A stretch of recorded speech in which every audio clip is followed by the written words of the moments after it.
దుర్గామాతకు అత్యంత ప్రీతికరమైనవి శరన్నవరాత్రులు. Hi friends, అందరికీ నమస్కారం. Welcome to Sukriti's home. మనకి దగ్గరలో దేవీ నవరాత్రులు రాబోతున్నవి. సకల సౌభాగ్యాలను అందించే అమ్మవారిని నవరాత్రుల సమయంలో భక్తి శ్రద్ధలతో పూజిస్తే కనక వర్షం కురిపిస్తారని నమ్ముతాము. నవరాత్రుల్లో అమ్మవారిని 9 రోజులు 9 రూపాల్లో అమ్మవారిని ప్రత్యేకంగా ఆరాధిస్తాము. అయితే వీలున్న వాళ్ళు కలశం అఖండ దీపం పెట్టుకొని అమ్మవారిని పూజిస్తారు. అయితే కలశం అఖండ దీపం లేకుండా తేలికగా నవరాత్రుల్లో పూజ ఏ విధంగా చేసుకోవాలి అనేది ఈరోజు వీడియోలో తెలుపబోతున్నాను. అయితే ఈ నవరాత్రి పూజలు కూడా ఒక్కొక్క ప్రాంతాన్ని బట్టి ఒక్కొక్క విధంగా చేస్తూ ఉంటారు. పూజ ఏ విధంగా చేసినా అమ్మవారిని ఆరాధించడం ముఖ్యము. అందుకే ఇంట్లోనే నవరాత్రుల సమయంలో అమ్మవారిని ఎలా ఆరాధించాలి, పూజ సమయంలో ఎటువంటి నియమాలు పాటించాలి, ఏ ఏ పనులు చేయాలి, ఏ ఏ పనులు చేయకూడదు అనే పూర్తి వివరాలను ఈరోజు వీడియోలో తెలుసుకుందాము. దేవీ నవరాత్రి ఉత్సవాలు దేశవ్యాప్తంగా ఘనంగా జరుపుకుంటాము. నవరాత్రుల సమయంలో దుర్గామాతను 9 రోజుల పాటు 9 ప్రత్యేకమైన రూపాల్లో అలంకరించి భక్తి శ్రద్ధలతో పూజిస్తాము. అలా ఆ పవిత్రమైన 9 రోజుల్లో కూడా అమ్మవారిని దుర్గామాత, లక్ష్మీదేవి, సరస్వతీదేవి, మహిషాసుర మర్దినిగా భక్తులందరికీ దర్శనమిస్తుంది. ఈ 9 రోజులు కూడా ప్రతి ఇల్లు కూడా దేవాలయంలాగా, ఇంట్లో ఆడవాళ్ళు దేవతలాగా కనిపించాలి. ప్రతి ఇల్లు కూడా శుద్ధిగా, ఇంటి ముందు వాకిలి నిండా ముగ్గులు, గడపలకి పసుపులు, మామిడి తోరణాలు, పూల మాలలతో అలంకరించి ఇల్లంతా కూడా శుద్ధిగా ఉంచుకోవాలి. ఇంట్లో ఎటువంటి దుర్వాసన లేకుండా చూసుకోవాలి. సువాసన భరితంగా ఉండాలి ఇల్లంతా కూడా. అలాగే గృహిణులు కూడా చక్కగా చీర కట్టుకొని, చేతి నిండా గాజులు ధరించి, నుదుట కుంకుమ ధరించి, పువ్వులు ధరించి వారిని చూడగానే సాక్షాత్తు అమ్మవారి కనిపించేలా ఉండాలి. మొదటి రోజైతే పీఠం ఏర్పాటు చేసుకోవాలి. ఆ పీఠం మీదనే మనం 9 రోజులు కూడా పూజ చేసుకోవచ్చు. ఒకవేళ పీఠం ఏర్పాటు చేసుకోలేము అనుకుంటే మనం పూజా మందిరంలోనే ప్రత్యేకంగా పూజ చేసుకోవచ్చు. చక్కగా ఇంటి ముందు వాకిలి నిండా ముగ్గులు పెట్టుకొని, గడపలకి పసుపు రాసి కుంకుమతో అలంకరించుకొని, పువ్వులు పెట్టి ఇంట్లో ఈశాన్యం వైపుగా ఒక పీఠం ఏర్పాటు చేసుకోవాలి. పీఠం మీద చక్కగా ఎరుపు రంగు వస్త్రాన్ని పరుచుకొని అమ్మవారికి సువాసన భరితంగా ఉండడం కోసం అత్తరు కానీ లేదా పచ్చకర్పూరం కానీ రాయండి. ఈ 9 రోజులు కూడా అమ్మవారు మన ఇంట్లోనే తిష్ట వేసుకొని కూర్చుంటారు. ఈ పీఠం మీద ఎంత సువాసన భరితంగా ఉండేటట్లుగా చూసుకుంటే అంత మంచిది. అలాగే మనం ఈ నవరాత్రుల్లో అమ్మవారిని పూజించడం ప్రతిరోజు కూడా ఒకే సమయంలో పూజిస్తే మంచిదన్నమాట. మనం ఉదయాన్నే 8 గంటల సమయంలో పూజ చేస్తే ప్రతిరోజు కూడా 8 గంటల సమయంలో పూజ చేయండి. అలాగే సాయంకాలం కూడా ఖచ్చితంగా పూజ చేసుకోవాలి. సాయంకాలం కూడా మీరు 6 గంటలకు చేసినా, 6:30కి చేసినా, 7 గంటలకు చేసినా ప్రతిరోజు కూడా అదే సమయానికి పూజ జరిగేలా చూసుకోండి. పీఠం మీద చక్కగా 3 గుప్పెలు కానీ 5 గుప్పెలు కానీ బియ్యం పోసి, బియ్యం మీద పసుపు కుంకుమ సమర్పించి అమ్మవారి చిత్రపటాన్ని పెట్టుకోవాలి. అమ్మవారి చిత్రపటాన్ని కూడా చక్కగా గంధము కుంకుమతో అలంకరించి పెట్టుకోవాలి. ఒకవేళ దుర్గాదేవి చిత్రపటం పెట్టుకోలేకపోతే, అంటే ఒకవేళ మీ దగ్గర లేకపోతే లక్ష్మీదేవి చిత్రపటాన్ని కానీ, సరస్వతీదేవి కానీ లేదా లలితాదేవి చిత్రపటం కానీ మీ దగ్గర ఏ అమ్మవారు ఉన్నా సరే పెట్టుకొని పూజ చేసుకోవచ్చు. అందరూ అమ్మవాళ్ళు ఈ అమ్మవారి స్వరూపమే. మనం పూజ చేయటం ముఖ్యము. ఎంత ఘనంగా చేశాము, ఎంత ఆర్భాటంగా చేశాము అనేది ముఖ్యం కాదు. పీఠం ఏర్పాటు చేసుకొని పూజ చేసుకుంటే మాత్రం తప్పకుండా 9 రోజులు పూజ చేసుకోవాల్సిందే. ఒకవేళ మధ్యలో ఏదైనా అడ్డు వస్తుంది అనుకుంటే మాత్రం మీరు మొదలు పెట్టకండి. ఒకవేళ మొదలు పెట్టాలి అనుకుంటే పూజా మందిరంలో చేసుకోండి. అంటే పీఠం ఏర్పాటు చేసుకోకుండా చక్కగా పూజా మందిరంలోనే పూజ చేసుకోండి, ప్రత్యేకంగా చేసుకోండి. అలాగే అమ్మవారికి సామూహికంగా విగ్రహాలు పెడుతూ ఉంటారు కదా, సో అక్కడికి వెళ్ళి దర్శనం చేసుకొని అక్కడ కుంకుమ పూజలు చేసుకుంటూ రండి. అంతేకాని పీఠం ఏర్పాటు చేసుకుంటే మాత్రం నిత్యం మనం పూజ చేయాల్సిందే. ఇంకా కలశము అఖండ దీపం ఏర్పాటు చేసుకుంటే ఇంకా నిష్టగా ఉండాల్సి వస్తుంది. అందుకే మీరు ఒకవేళ అంత నిష్టగా ఉండలేము అనుకుంటే, అంటే ఇంట్లో నుండి బయటకు కూడా వెళ్ళకూడదు అఖండ దీపం ఏర్పాటు చేసుకుంటే, ఒకవేళ అలా వీలు పడదు అనుకుంటే నార్మల్గా ఇలా పీఠం ఏర్పాటు చేసుకొని పూజ చేసుకోవచ్చు. అమ్మవారికి చక్కగా నిండుగా అటు ఇటు పసుపు కుంకుమ ఏర్పాటు చేసుకోండి. ఈ 9 రోజులు కూడా ఈ పసుపు కుంకుమ గిన్నెలు ఇలాగే ఉంటాయి. అలాగే మీ దగ్గర దుర్గాదేవి, లక్ష్మీదేవి విగ్రహాలు ఉంటే కూడా పీఠం మీద ఏర్పాటు చేసుకోండి. అలాగే విఘ్నేశ్వరుని విగ్రహం ఉంటే కూడా ఏర్పాటు చేసుకోండి. ఒకవేళ లేకపోయినా సరే మనం పసుపు గణపతిని అయితే ఎలాగూ చేస్తాము. అలాగే మనం కలశం ఏర్పాటు చేయట్లేదు కానీ ఇంట్లో పాజిటివ్ ఎనర్జీ రావాలి అంటే ఈశాన్యం భాగాన రాగి చెంబు ఏర్పాటు చేసుకోండి. పీఠం మీదనే ఈశాన్యం భాగం వైపుగా ఒక చిన్న స్టూల్ కానీ లేదా ఒక తమలపాకు పెట్టేసుకొని దాని మీద రాగి చెంబు పెట్టి, రాగి చెంబుకు కూడా చక్కగా గంధము కుంకుమతో అలంకరించి నిండుగా నీరు పోసి దానిలో పసుపు, కుంకుమ, జవ్వాదు, కర్పూరము సువాసన భరితంగా ఉండేలాగా ఏవైనా వేసేసి దాంట్లో ఒక పుష్పం వేసి ఈశాన్యం భాగాన పెట్టుకోవాలి. ఇది ప్రతిరోజు కూడా పూజ మొదలుపెట్టే ముందు ఈ నీటిని మార్చుకొని మళ్ళీ పెట్టుకోండి. ప్రతిరోజు ఈ నీటిని తీసినప్పుడు ఆ నీటిని ఇల్లంతా చల్లుకొని మిగతా నీటిని ఏదైనా చెట్టు మొదట్లో పోయండి, తొక్కిళ్ళలో పోయకూడదు. అలా చల్లటం వలన ఇంట్లో పాజిటివ్ ఎనర్జీ వస్తుంది. అలాగే ఇలా మనం పచ్చకర్పూరము, జవ్వాదు వేసి ఇలా రాగి చెంబును పెట్టడం వలన పీఠం మీద ఎంతో సువాసనభరితంగా ఉంటుంది.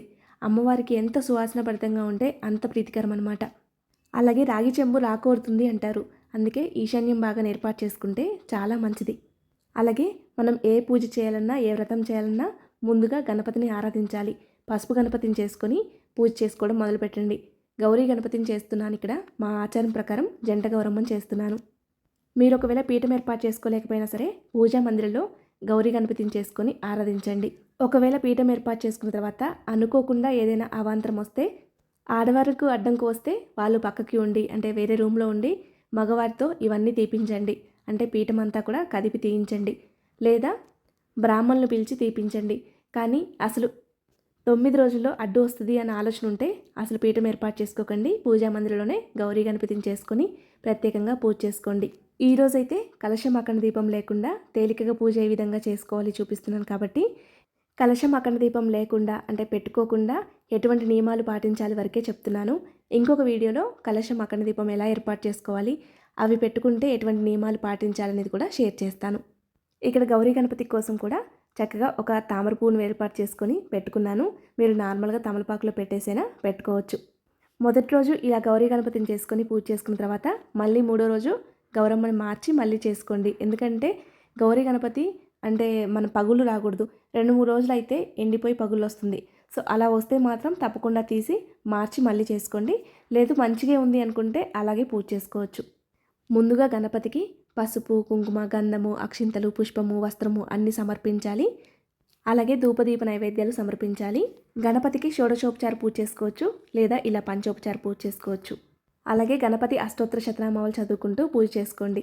ఒకవేళ ఏమి చదవలేము అనుకుంటే ఓం గం గణేశాయ నమః అని చదువుకుంటూ అవన్నీ సమర్పిస్తూ పూజ చేసుకోండి. ప్రతిరోజు కూడా మనం గణేష్ అష్టోత్తరం కానీ ఓం గణేశాయ నమః అని చదువుకుంటూ పూజ చేసుకోవచ్చు. మొదట మనం గణేశునికి పూజ చేసిన తర్వాతనే పూజను ప్రారంభించాలి. అలాగే నవరాత్రుల్లో పసుపు కుంకుమ ఒత్తులతో దీపారాధన చేస్తే చాలా మంచిది అని చెప్తున్నారు.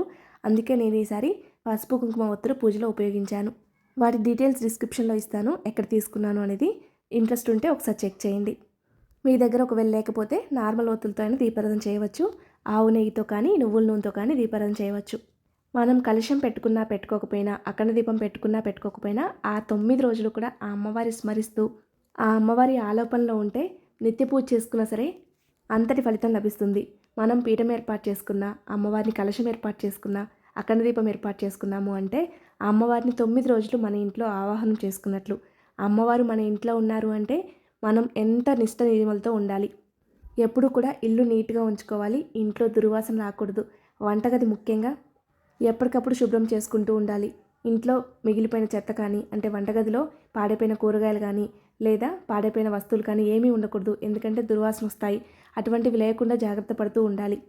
బట్టలు ఎక్కడ పడితే అక్కడ ఉండడము, అంటే ఉతికిన బట్టలు కానీ లేదా ఉతకాల్సిన బట్టలు కానీ ఎక్కడ పడితే అక్కడ పడేయటం లాంటివి చేయకూడదు. ఈ పూజని ఆడవారే కాదండి, మగవారు కూడా చేయవచ్చు. ఇద్దరు కలిసి కూడా చేయవచ్చు. లేదా చాలామందికి ఇంట్లో ఆడవాళ్ళకి అంత ఆరోగ్యం సహకరించుకో లేదా అంత ఓపిక ఉండకో ఇంతగానం పూజ చేయలేరు. మగవారికి మాత్రం చాలా ఇంట్రెస్ట్గా ఉంటుంది పూజ చేసుకోవాలని. అటువంటి వారు మగవారు కూడా పూజ చేసుకోవచ్చు. పీఠం ఏర్పాటు చేసుకొని ఉదయం సాయంత్రం పూజ చేసుకోవచ్చు. మధ్యాహ్నం వారి పనులు వాళ్ళు చూసుకోవచ్చు. ఉదయం సాయంత్రం మాత్రం ఒకే సమయంలో పూజ జరిగేలాగా చూసుకోవాలి. అలాగే ఈ 9 రోజులు కూడా ఆడవారు జుట్టు వీరబోసుకొని తిరగటం లాంటివి చేయకూడదు. జుట్టు కత్తిరించడం లాంటివి చేయకూడదు. గోర్లు కత్తిరించడం లాంటివి చేయకూడదు. చాలా నిష్ట నియమాలతో ఉండాలి. ఒక్కపూట భోజనం చేయాలి. అయితే ఆ ఒక్కపూట భోజనం అనేది ఎలా చేస్తారు అనేది వారి ఇష్టము. అంటే ఉదయం పూజ చేసుకున్న తర్వాత మధ్యాహ్నం భోజనం చేయవచ్చు, లేదా ఉదయం సాయంకాలం పూజ చేసుకున్న తర్వాత సాయంకాలం పూజ తర్వాత ఒకేసారి భోజనం చేయొచ్చు. కొంతమంది అలా వీలుంటే అలా చేస్తారు, ఇలా వీలుంటే ఇలా చేస్తారు. ఉదయం అంతా పాలు పండ్లు తీసుకుంటూ ఉండి సాయంకాలం పూజ పూర్తయిన తర్వాత ఆ నైవేద్యాన్ని ప్రసాదంగా స్వీకరిస్తారు కొంతమంది ఉదయం పూజ చేసుకొని మధ్యాహ్నం భోజనం చేసి సాయంకాలం మళ్ళీ స్నానం చేసి పూజ చేసుకుంటారు. మనం భోజనం చేసినా చేయకపోయినా పూజ మొదలుపెట్టే ముందు స్నానం చేయాలి ఖచ్చితంగా, సాయంకాలం కూడా. అయితే ఓపిక ఉండి ఆరోగ్యం సహకరిస్తుంది అనుకునే వాళ్ళు ప్రతిరోజు కూడా తలస్నానం చేయండి.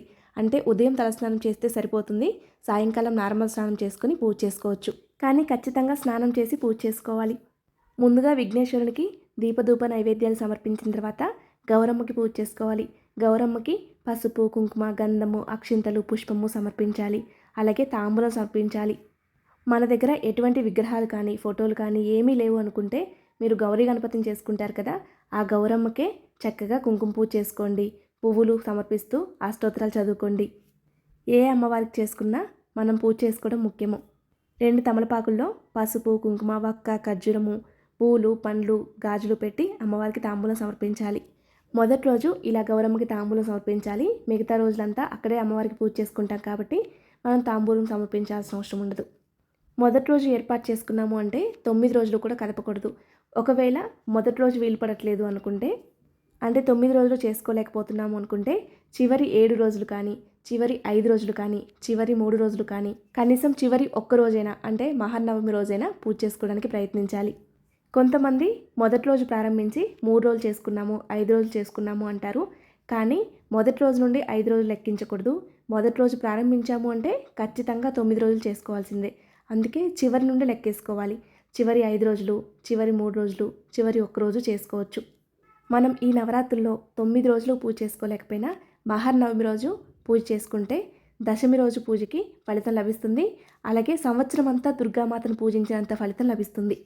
పీఠం ఏర్పాటు చేసుకొని పూజ చేసుకోగలిగితే మాత్రం చాలా మంచిదండి. మనం ఏదైనా ఒక కోరికతో, ఒక సంకల్పంతో పూజ చేసుకుంటే మనకి ఖచ్చితంగా ఆ కోరిక నెరవేరుతుంది.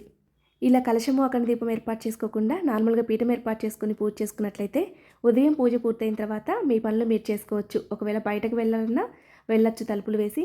మళ్ళీ సాయంత్రం మాత్రం పూజ టైంకి వచ్చి పూజ అయితే ప్రారంభించాలి. మనం ఎక్కడ ఉన్నా, ఏ పని చేస్తున్నా మన ధ్యాస అమ్మవారి మీద ఉంటే తప్పకుండా మనకు ఫలితం లభిస్తుంది. అలాగే ఈ పూజలో మనం తోరం కూడా తయారు చేసుకోవచ్చు. అంటే 9 రోజులు కూడా మనం మొదటి రోజు పూజ చేసుకొని తోరం పూజలో పెట్టుకొని తోర పూజ చేసుకొని తోరం కట్టుకుంటే 9 రోజులు కూడా ఈ తోరం మన చేతికి ఉంటే మనం ఎటువంటి పని చేస్తున్నా అమ్మవారు మనకు గుర్తొస్తూ ఉంటారు. ఒక తెల్ల దారం తీసుకొని దానికి చక్కగా 5 పోగులు కానీ 9 పోగులు కానీ పోసి పసుపు రాసి ఒక తమలపాకు కట్టండి. మొదటి రోజు పూజ పూర్తవగానే మనం ఈ తోరాన్ని చేతికి కట్టుకుంటాము. తర్వాత తమలపాకు ఊడిపోయినా పర్వాలేదు, ఆ తమలపాకుని ఏదైనా చెట్టు మొదట్లో వేయండి తొక్కకుండా. ఆ దారం మాత్రం 9 రోజులు అలాగే ఉంచుకోండి. మనం ఎటువంటి పని చేస్తున్నా అమ్మవారు మనకు కనిపిస్తూ ఉంటారు ఆ తోరం రూపంలో. అలాగే పీఠం ఏర్పాటు చేసుకుంటే కూడా అలాగే ఉంటుందండి. మనం ఎటువంటి పని చేస్తున్నా అంటే ఇంట్లో తిరుగుతుంటే ఆ అమ్మవారు అక్కడ ఉన్నట్లుగా అనిపిస్తుంది. ప్రతి సమయం కూడా ఆ అమ్మవారి మీదకి ధ్యాస వెళ్తుంది. ఈ 9 రోజులు కూడా ఎటువంటి కీచులాట లేకుండా చూసుకోండి. ఇంట్లో మనసు ప్రశాంతంగా ఉండేలా చూసుకోండి. ఒకరి మీద ఆరిపోసుకోవడము, ఒకరి మీద చాడీలు చెప్పుకోవడము, ఒకరితో గొడవ పడటము అటువంటివి అస్సలు చేయకండి. మనం ఎంత ఘనంగా పూజ చేసుకున్నా ఇటువంటి పనులు చేస్తే ఆ అమ్మవారు మన ఇంట్లో ఉండరు. మనం ప్రశాంతంగా ఉండి మనం ఆడంబరం లేకుండా పూజ చేసుకున్నా సరే ఆ అమ్మవారు మన ఇంట్లో తిష్ట వేసుకొని కూర్చుంటారు. ఆ అమ్మవారు మన ఇంట్లో ఉన్నారు అంటే మనకి ఎటువంటి లోటు ఉండదు. మనకి అమ్మ ఎలాగైతే కావాల్సిందల్లా ఇస్తుందో అలాగే ఆ అమ్మవారు కూడా మనం అడగకుండానే మనకు కావాల్సినవన్నీ సమకూరుస్తారు. అలాగే మనం దేవీ నవరాత్రుల్లో సాయంకాలం సమయంలో తప్పకుండా కుంకుమ పూజ చేసుకోవాలి. అయితే ఒక్కొక్క రోజు ఒక్కొక్క రకమైన కుంకుమతో అర్చన చేస్తే చాలా మంచిది. 9 రకాలు కుంకుమతో 9 రోజులు పూజ చేసుకుంటే చాలా మంచిది. ఒక్కొక్క రోజు అమ్మవారు ఒక్కొక్క రూపంలో దర్శనమిస్తారు కదా, ఆ అమ్మవారికి సంబంధించి అష్టోత్తర శతనామాలు చదువుకుంటూ కుంకుమ పూజ చేసుకోండి. అమ్మవారు మహిషాసుర మర్దిని చేసి సాయంకాలం సమయంలో అంటే రాత్రి సమయంలో ఉగ్ర రూపంలో ఉంటారు. మనం చేసే కుంకుమ పూజ వలన అమ్మవారు శాంతిస్తారు. అందుకే ప్రతిరోజు కూడా కుంకుమ పూజ తప్పనిసరిగా చేయాలి. మీకు ఒకవేళ ఇంట్లో పీఠం ఏర్పాటు చేసుకొని పూజ చేసుకోవడం కుదరదు అనుకుంటే పూజా మందిరంలో అయినా సరే ప్రతిరోజు కుంకుమ పూజ చేసుకోవచ్చు. ఒకవేళ అలా కూడా ఇంట్లో వీలు పడదు అనుకుంటే సామూహికంగా విగ్రహాలు పెడుతూ ఉంటారు కదా, చక్కగా అక్కడికి వెళ్ళి కుంకుమ పూజలు చేసుకోండి. ఒకవేళ సామూహికంగా కుంకుమ పూజలు చేసినా చేయకపోయినా మీరు చక్కగా అక్కడ కూర్చొని అష్టోత్తరాలు చదువుకొని కుంకుమ పూజ చేసుకొని ఆ కుంకుమని భద్రంగా ఇంటికి తెచ్చుకోండి. లేదా అక్కడ ముత్తైదులకు తలా కొంచెం ఇవ్వండి. అలా కూడా ప్రతిరోజు చేసుకోవచ్చు. అలాగే మగవారు కుంకుమ పూజ చేయకూడదని ఏమీ లేదండి. మగవారు కూడా కుంకుమ పూజ ప్రతిరోజు చేయొచ్చు. అలాగే అమ్మవారి అష్టోత్తర శతనామాలు చదువుకుంటూ శ్రీ సూక్తము, కనకదార స్తోత్రము, మణిదీప వర్ణన, గోవిందనామాలు ఇవన్నీ చదువుకుంటూ అమ్మవారికి మంగళకరమైన వస్తువులతో పూజ చేసుకోవాలి. మనకు దేవీ నవరాత్రులు సెప్టెంబర్ 22వ తేదీ నుండి అక్టోబర్ 1వ తేదీ వరకు దేవీ నవరాత్రులు ఉంటాయి. అక్టోబర్ 2వ తేదీ విజయదశమిగా జరుపుకుంటాము. ఈసారి మొత్తం 11 రోజులు దేవీ నవరాత్రులు వచ్చాయి. ప్రతిరోజు కూడా ఉదయం సాయంకాలం పూజ చేసుకోండి. ఉదయం మంగళకరమైన వస్తువులతో, సాయంకాలం కుంకుమతో పూజ చేసుకోండి. మన దగ్గర ఎటువంటి మంగళకరమైన వస్తువులు లేకపోయినా సరే చక్కగా అమ్మవారి ముందు కూర్చొని లేదా పూజా మందిరం ముందు కూర్చొని అవన్నీ చదువుకోండి. ఒకవేళ ఏమీ చదవటం రాదు అనుకుంటే ఓం దుర్గాదేవి అయిన మహా అని చదువుకుంటూ పూజ చేసుకోండి. అలాగే ఓం శ్రీ మాత్రే నమః అని చదువుకుంటూ పూజ చేసుకోండి. అలాగే ఈ 9 రోజులు కూడా ఈ గదిని చీపురుతో ఊడవకూడదు, క్లాత్తో శుభ్రం చేసుకోవాలి. చెప్పులు లాంటివి ఈ గదిలోకి అస్సలు తీసుకురాకూడదు. ఈ గదిలోకే కాదండి, గడప ముందు కూడా ఎదురుగా చెప్పులు విప్పకూడదు, సైడ్కి విప్పాలి. అమ్మవారు మన ఇంట్లో ఉన్నారు అంటే ఎంత జాగ్రత్తగా ఉండాలో అలా ఉండాలి. గడపలకి ఎప్పుడూ పసుపు ఉండాలి. ఒకరోజు రాస్తే 2 రోజుల వరకు బాగానే ఉంటుంది, 3వ రోజు మొత్తం ఎండిపోతుంది. అటువంటప్పుడు మళ్ళీ మనం తూడ్చి పసుపు రాయాలి. అలా 2 రోజులకు ఒకసారి గడపలు తూడ్చి పసుపు రాయాలి. అమ్మవారు 9 రోజులు ఒక్కొక్క రోజు ఒక్కొక్క రూపంలో అమ్మవారు దర్శనమిస్తారు కదా. ఏ రోజైతే అమ్మవారు ఏ దర్శనమిస్తున్నారు అంటే ఆ రోజు అమ్మవారికి సంబంధించి ఎటువంటి రంగుల దుస్తులతో అమ్మవారిని అలంకరిస్తున్నారో మనం కూడా అటువంటి రంగు దుస్తులు ధరించి పూజ చేస్తే చాలా మంచిది. అలాగే అమ్మవారి దగ్గర పంచగవ్య దీపారాధన చేస్తే చాలా మంచిది. ఇంట్లో హోమం చేసినంత ఫలితం లభిస్తుంది. మీరు ఉదయం కానీ సాయంకాలం కానీ మీ వీలుని బట్టి చేయొచ్చు. అలాగే అమ్మవారికి ప్రత్యేకంగా చేసే దీపారాధనలు ఉంటాయి కదా, బెల్లం దీపారాధన, క్షీర దీపారాధన, జల దీపారాధన, ఐశ్వర్య దీపారాధన, ఐశ్వర్య పంచగవ్య దీపారాధన, ఇలా ఈ దీపారాధనలో ఏదైనా సరే అమ్మవారికి ప్రత్యేకంగా ప్రతిరోజు ఒక్కొక్క రకమైన దీపారాధనతో అమ్మవారిని పూజించవచ్చు. లేదా ప్రతిరోజు కూడా పంచగవ్య దీపారాధన చేయవచ్చు. ఒక్కొక్క రకమైన దీపారాధన ఒక్కొక్క రకమైన ఫలితాలను ఇస్తుంది. అందుకే ప్రతిరోజు విశేషంగా ఏదో ఒక దీపారాధనతో అమ్మవారిని పూజించవచ్చు. అలాగే నైవేద్యాల్లో కూడా ప్రతిరోజు ఒక్కొక్క రకమైన నైవేద్యాన్ని అమ్మవారికి సమర్పించాలి. అమ్మవారు 9 రోజులు 9 రూపాల్లో దర్శనమిస్తారు. ఒక్కొక్క రోజు ఒక్కొక్క రూపంలో అమ్మవారిని పూజిస్తాము. ఏ రోజైతే ఏ రూపంలో అమ్మవారిని పూజిస్తామో ఆ రోజుకు సంబంధించిన నైవేద్యాన్ని అమ్మవారికి సమర్పించాలి. మనం పీఠం ఏర్పాటు చేసుకోలేకపోయినా సరే మనం అమ్మవారికి పూజా మందిరంలోనే ఆ రోజు ప్రత్యేకమైన నైవేద్యాన్ని సమర్పించవచ్చు. అలాగే అమ్మవారికి పంచహారతి చూపిస్తే చాలా మంచిది. అలాగే కర్పూర నీరాజనం కూడా సమర్పించాలి. అలాగే ప్రతిరోజు కూడా కొబ్బరికాయ కొట్టచ్చు. లేదా మొదటి రోజు కొబ్బరికాయ కొట్టి చివరి రోజు మహర్నవమి రోజు కూడా కొబ్బరికాయ కొట్టచ్చు. లేదా 1వ రోజు, 3వ రోజు, 5వ రోజు, 7వ రోజు, 9వ రోజు ఇలా ఈ రోజుల్లో కూడా ప్రతిరోజు కొబ్బరికాయ కొట్టచ్చు. అలాగే అమ్మవారికి ధూపం అంటే మహాప్రీతికరము. ప్రతిరోజు కూడా ఉదయం సాయంకాలం ధూపం వేయండి. అలాగే ఇల్లంతా కూడా ధూపం వేయండి. సాంబ్రాణి ధూపం వీలైతే సాంబ్రాణి ధూపం, లేదా ఇలా ధూప్ స్టిక్స్తో కానీ ధూప్ కప్స్తో కానీ ధూపం వేయచ్చు. ఈ 9 రోజులు కూడా ఇంట్లో నాన్ వెజ్ తినకూడదు, నాన్ వెజ్ వండకూడదు, బ్రహ్మచర్యం పాటించాలి. బయట నుండి వచ్చిన వాళ్ళు కూడా వెంటనే పూజా మందిరం రూమ్లోకి రాకుండా చక్కగా కాళ్ళు చేతులు కడుక్కొని లేదా స్నానం చేసిన తర్వాతనే పూజా గదిలోకి రావాలి. ఇలా 9 రోజులు కూడా నిష్ట నియమాలతో అమ్మవారిని పూజిస్తే తప్పకుండా అమ్మవారి అనుగ్రహం కలుగుతుంది. 9 రోజులు కూడా సామూహికంగా అమ్మవారి మండపాలు ఏర్పాటు చేస్తారు కదా, అక్కడికి వెళ్ళి కూడా మీకు తోచిన సహాయం చేయండి, మీకు వీలున్నంత సేవ చేయండి, చాలా మంచిది. 9 రోజులు పూర్తయిన తర్వాత పీఠం మీద ఏర్పాటు చేసుకున్న పసుపు కుంకుమ మనం ఇంట్లో ఉపయోగించుకోవచ్చు. అంటే గడపలు బుధించడానికి, గడపలు అలంకరించడానికి ఉపయోగించుకోవచ్చు. కానీ కూరల్లో వాడకూడదు, కాళ్ళకి రాసుకోకూడదు. అలాగే మంగళకరమైన వస్తువులు ప్రతిరోజు కూడా ఆ ప్లేట్ తీసి వాటినే మళ్ళీ చదువుకోవచ్చు. కుంకుమ మాత్రం 9 రోజులు పూర్తయిన తర్వాత మన ఇంటి పక్కన వాళ్ళకి తలా కొంచెం ఇవ్వవచ్చు. అలాగే బాల త్రిపుర సుందరి అమ్మవారి రూపం రోజు మనం కన్యపూజ చేస్తాము. ఎలా చేయాలి అనేది కూడా మన వీడియోస్లో ఆల్రెడీ ఉందండి. లింక్ కింద డిస్క్రిప్షన్లో ఇస్తాను, ఇంట్రెస్ట్ ఉంటే ఒకసారి చూడండి. అలాగే 9 రోజులు పూజ చేసుకున్న తర్వాత మనం ముత్తైదులను పిలిచి తాంబూలం ఇవ్వాలి. ఒకళ్ళకి కానీ, ముగ్గురికి కానీ, 5గురికి కానీ అలా ఇవ్వవచ్చు. అప్పుడు వాళ్ళకి కుంకుమ పూజ చేసుకున్న కుంకుమ కూడా ఇవ్వచ్చు. అమ్మవారికి సమర్పించిన గాజుల మాల కూడా చక్కగా భద్రపరచుకొని మళ్ళీ మనం పూజలో ఉపయోగించుకోవచ్చు. అమ్మవారి ఫోటోని చక్కగా శుభ్రంగా తుడుచుకొని షెల్ఫ్లో భద్రపరచుకొని మళ్ళీ మనం పూజలో ఉపయోగించుకోవచ్చు. అమ్మవారికి పెట్టిన తాంబూలాన్ని తీసి ఇంట్లో ఎవరైతే పూజ చేసుకుంటారో వాళ్ళు స్వీకరించవచ్చు. అంటే పండ్లు ఒక్కటి తీయండి, మిగతావన్నీ కూడా 9 రోజులు అలా ఉన్నా పర్వాలేదు. 9వ రోజు పీఠం కదిపేటప్పుడు కూడా అమ్మవారికి తాంబూలం పెట్టి కదపాలి. ఆ తాంబూలం కూడా ఎవరైతే పూజ చేసుకుంటారో వాళ్ళు స్వీకరించవచ్చు. ఇలా 9 రోజులు కూడా అమ్మవారికి నిష్ట నియమాలతో పూజ చేసుకుంటే తప్పకుండా అమ్మవారి అనుగ్రహం కలిగి సకల శుభాలు కలుగుతాయి, అష్టైశ్వర్యాలు ప్రాప్తిస్తాయి. ప్రతి ఒక్కరికి కూడా 9 రోజులు పూజ చేసుకునేంత ఓపికని ఆ అమ్మవారు ప్రసాదించాలని మనస్ఫూర్తిగా కోరుకుంటున్నాను. ఆ అమ్మవారి అనుగ్రహంతో ప్రతి ఒక్కరు కూడా ఆయురారోగ్యాలతో సంతోషంగా ఉండాలని మనస్ఫూర్తిగా కోరుకుంటున్నాను. ఈ వీడియో మీలో కొంతమందికైనా ఉపయోగపడుతుంది అనుకుంటున్నాను. అలాగే ఈ వీడియో మీకు నచ్చింది అనుకుంటున్నాను. ఈ వీడియో కానీ మీకు నచ్చినట్లయితే లైక్ చేయండి, మీ స్నేహితులకి బంధువులకి షేర్ చేయండి.